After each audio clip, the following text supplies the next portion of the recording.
ಜೊತೆಯಲ್ಲಿ ಕೆಲವೊಂದು ಆಯ್ದ ವನ್ಯಜೀವಿಗಳೇನಿದ್ದಾವೆ, ಆಯ್ದ ವನ್ಯಜೀವಿಗಳ ಸಂಖ್ಯೆ ಜಾಸ್ತಿ ಆಗಿದೆ.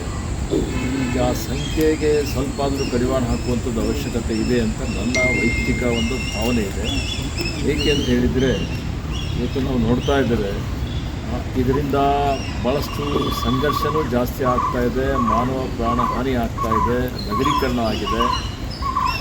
ಆ ಒಂದು ದೃಷ್ಟಿಯಿಂದ ಸಂತಾನ ಹರಣ ಶಸ್ತ್ರಚಿಕಿತ್ಸೆ ಅಥವಾ ಅದಕ್ಕೆ ಚುಚ್ಚುಮದ್ದು ಕೊಡುವಂಥದ್ದಕ್ಕೆ ಆ ಒಂದು ಪ್ರಸ್ತಾವನೆ ಇದೆ.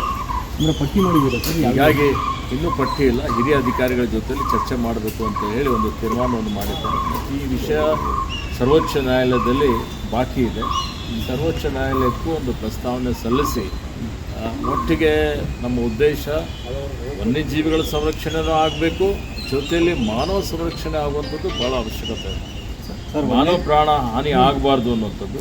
ಆ ದೃಷ್ಟಿಯಿಂದ ಇದ್ರ ಬಗ್ಗೆ ಇನ್ನೂ ತೀರ್ಮಾನ ಏನು ಮಾಡಿಲ್ಲ, ಚಿಂತನೆ ಮಾಡಬೇಕು ಅನ್ನೋಂಥದ್ದು ಒಂದು ನನ್ನ ಅಭಿಪ್ರಾಯ ಇದೆ ಅನ್ನುವಂಥ ಮಾತನ್ನು ತಮ್ಮ ಮುಖಾಂತರ ನಾನು ಇದು ಪಬ್ಲಿಕ್ ಡೊಮೇನಲ್ಲಿ ಇರಬೇಕು ಅನ್ನುವಂಥ ಮಾತನ್ನು ಹೇಳಲಿಕ್ಕೆ ಬಯಸ್ತೇನೆ. ವನ್ಯಜೀವಿಗಳ